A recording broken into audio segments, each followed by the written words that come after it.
Hey, what's going on? This is Dudley. I wanted to talk about some of my past history. Wearing my Stay Humble and Kind shirt from Sanctified Supply Co. Make sure you go check them out. I'll be sure to put the link in the description. But I went through some different transitions in life, and in my earlier life, the earlier part of my life, I was a devout Christian. Not sure how many of you actually know me from back then, but I went to St. Paul AME Church in East Orange, New Jersey, and I was trying to figure out my way if I wanted to become a minister or not. And this is a teenager trying to figure this out while also trying to figure the world out, while also chasing women, while also doing this, while also doing that. No drugs. Alcohol started at 16, tapered off around 20, but that's another story. I think I covered that in another video. But what I wanted to talk about was reminders. When I was a Christian, I used to think that God was reminding me all the time that He is in control. When I was really young, I had an asthma attack, stopped breathing for 45 minutes. I'm still here, didn't die, so that's a good thing. And I thought back then that God was watching over me, just giving me a reminder. Another time, this was in 2000, no, I'm sorry, not 2000. In 1992, I had a grand mal seizure. They had no idea of why I had a seizure, what caused it. Even then, I thought, it was just God telling me that, remember, I'm here, I am in control. And that was 3 minutes and 22 seconds of a seizure, which that was, and I was off in Connecticut, as I remember, going to go sing in a choir, ate a lot of candy, maybe the sugar triggered it. I don't know, but the doctors could never figure it out. Then, what was another event? So many. I was in a car accident where I came out totally fine. I woke up in the hospital.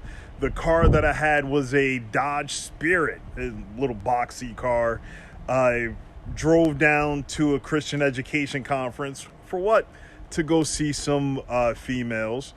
And then from there, on the way back up, I was having trouble with the vehicle. That Christian education conference was in Delaware. I lived in New Jersey still.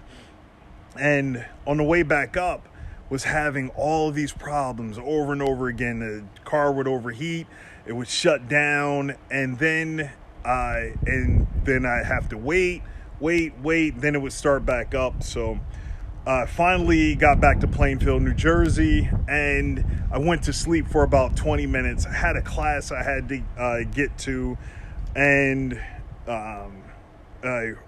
I left out. I was told that I took the pillow that I was sleeping on, got in my car, and then the next thing I did, I woke up, and I woke up in the hospital because I went head on with a Bell Atlantic truck. This is before I was working with them. Bell Atlantic, if you don't know, is a phone company that was in the Northeast. Then it became Verizon. Then it swept the whole nation. It merged with GTE, but that's not important. Went head on with this truck, and when I went back and looked at the vehicle, the roof of the car is pushed out maybe about 2 or 3 feet. That's where my head hit it. The steering wheel was in the passenger seat. The engine was in the driver's seat. And somewhere in there, that's where I was. I barely had a scratch on my forehead, and I all I could think of is that God was watching over me. And when I came to in the hospital, there was a police officer there. I think my mother was there by that time, and my stepfather. And the officer asked me, well, what happened? I was like, I don't know. I guess I fell asleep behind the wheel. We were out all night, went down to Delaware. And then the officer said, well, everyone on the scene said that you swerved out of the way of some little kid that ran out in the middle of the street, and then you couldn't get back in time and you hit the truck. So you ended up saving the life of some little kid. Like, oh, okay, I'll accept that story. God put me through that little rough spot so that I could save the life of someone else. And that made me feel good about things. However, as time went on, when I started to dive into the Word, I saw some contradictions because I was paying attention to the New Testament, and I wasn't taught that you need the Old and the New Testament, the Apocrypha and Dead Sea Scrolls and all this other stuff to make sense. And if you're living the Torah, you will be fine. So I decided to dive out of that walk, do some research on my own, and that brought me through this long journey of where I am now. I stopped attributing things that I made it through to God because I never knew God. That's something that I am knowing, that I know now, because I never knew him back then, even though I was going to church every Sunday. I was doing Bible studies. I was in a youth group called the YPD. It's a Young People's Division of the Missionaries. That's a AME church thing. And I was never taught the way.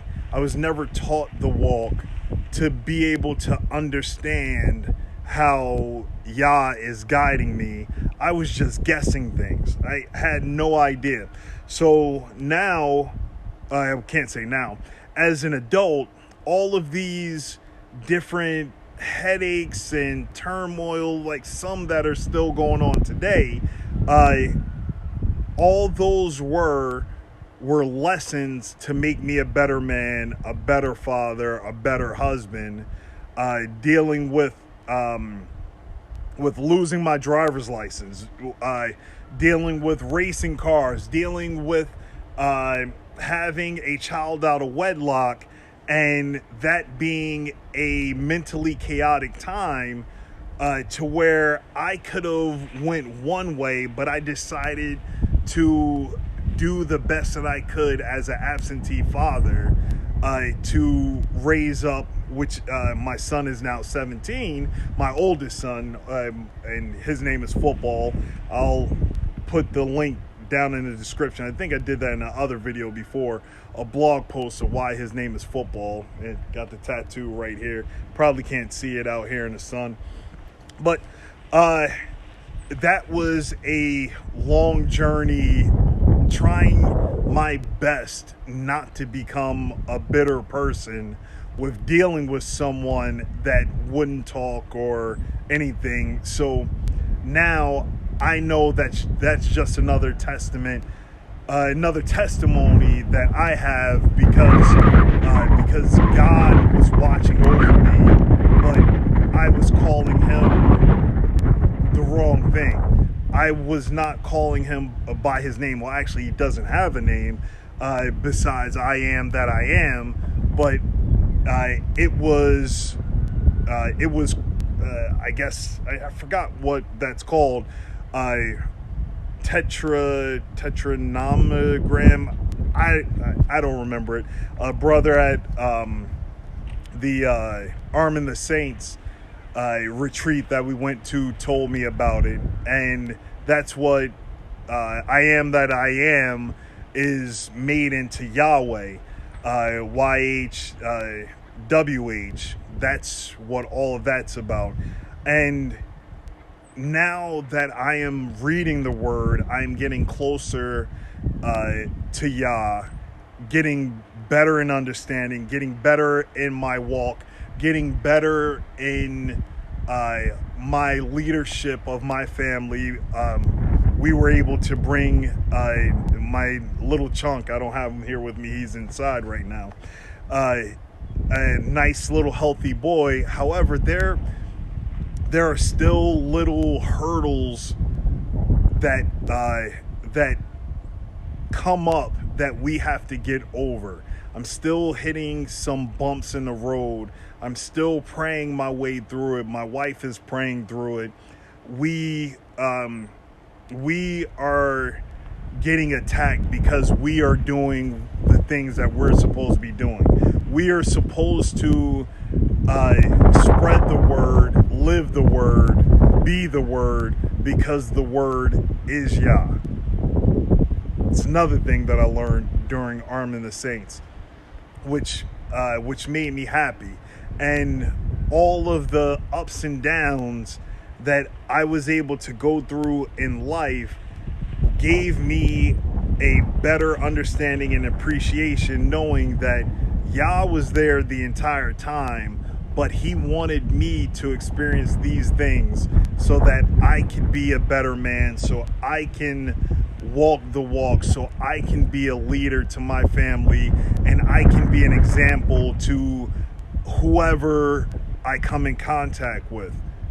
And I think that is my purpose. That was another thing that I was afraid of when I was young. If I was to ever find out what my purpose was, I would have no other reason to live or exist. But now I know and understand my purpose, and I have to keep strong, keep working hard at it, because it's going to be a never-ending job to better myself, to be stronger in the word, be stronger as a husband, be stronger as a father, be stronger as a brother, be stronger as a son. These are all the things that I need to work on daily. It's not just one time I'm going to do it and never follow up. So that's my rant for today. Hopefully it all made sense to you. Thank you for watching. Shalom.